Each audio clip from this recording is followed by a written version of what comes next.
बर्बाद कर दिया जाएगा अंसारी परिवार। मुख्तार अंसारी के बाद अब अब्बास अंसारी पर गाज। लंबी चली पूछताछ, ईडी ने किया गिरफ्तार।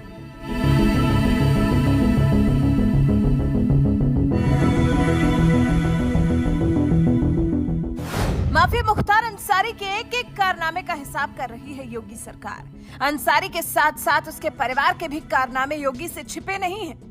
जिसने जो किया है सबका हिसाब योगी रख रहे हैं और समय समय पर वार कर अंसारी परिवार को उनके किए की सजा दी जा रही है। और अब तो ईडी भी अंसारी परिवार के पीछे पड़ गई है। जी, ईडी ने शुक्रवार को माफिया मुख्तार अंसारी के विधायक बेटे अब्बास अंसारी से लंबी पूछताछ की है।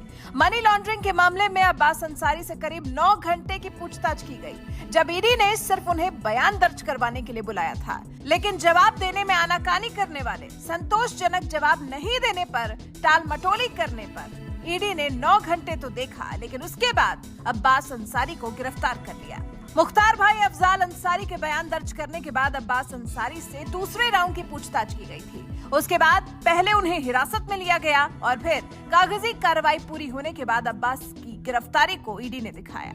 ईडी ने अब्बास अंसारी के खिलाफ पिछले महीने लुकआउट नोटिस जारी किया था।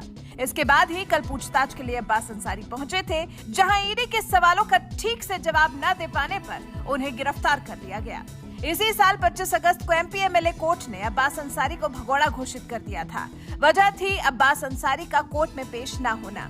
मुख्तार के बेटे अब्बास के खिलाफ आर्म्स एक्ट और प्रिवेंशन ऑफ मनी लॉन्ड्रिंग के एक्ट के तहत कई मामले दर्ज हैं। दरअसल पूरा मामला शस्त्र लाइसेंस से जुड़ा हुआ है। 12 अक्टूबर 2019 को लखनऊ के महानगर थाने में एक रिपोर्ट दर्ज की गई थी, जिसमें आरोप लगाया गया कि अब्बास अंसारी ने साल 2012 में डीवीडीएल गन का लाइसेंस किया था। इसके बाद अब्बास ने अपना शस्त्र लाइसेंस दिल्ली के पते पर ट्रांसफर करवा लिया था। पुलिस का आरोप है कि अब्बास ने खुद को विख्यात निशानेबाज दिखाकर दिल्ली वाले पते के शस्त्र लाइसेंस पर असलहे खरीद लिए थे।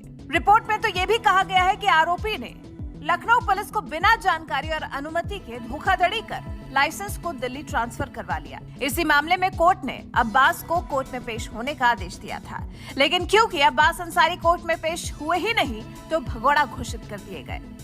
भगोड़ा घोषित किए जाने के बाद जैसे तैसे ईडी के सामने पेश हुए। 9 घंटे लंबी पूछताछ चली, सही से सवालों का जवाब नहीं दिया तो पहले ईडी ने हिरासत में लिया और उसके बाद गिरफ्तार कर लिया, जिसके बाद से ईडी के दफ्तर के बाहर एक भारी पुलिस बल तैनात कर दिया गया है, ताकि असामाजिक तत्व अंसारी को गिरफ्तार किए जाने के बाद कोई उपद्रव न मचा सके।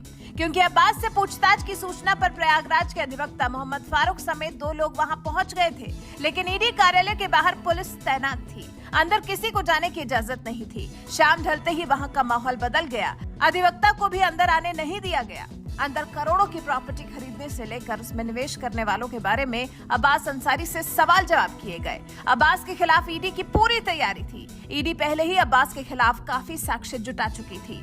पूछताछ के दौरान ही अब्बास के लिए भोजन का प्रबंध कराया गया था। हाल ही में प्रवर्तन निदेशालय ने मुख्तार के साले की कंपनी की करोड़ों की जमीन भी कुर्क की थी। इस मामले में महीनों से अब्बास की तलाश की जा रही थी, लेकिन अब्बास शिकंजे में आ ही नहीं रहा था। शुक्रवार को आया और फिर धर लिया गया। मुख्तार अंसारी के परिवार पर एक और बड़ी चोट हुई है। अभी देखना दिलचस्प होगा कि इस मामले में और क्या-क्या निकलकर सामने आता है। ईडी मुख्तार अंसारी के कारनामों की कौन सी लिस्ट उजागर कर पाती है। वैसे मुख्तार अंसारी की गिरफ्तारी को लेकर आपका क्या कुछ कहना है, कमेंट कर हमें जरूर बताएं।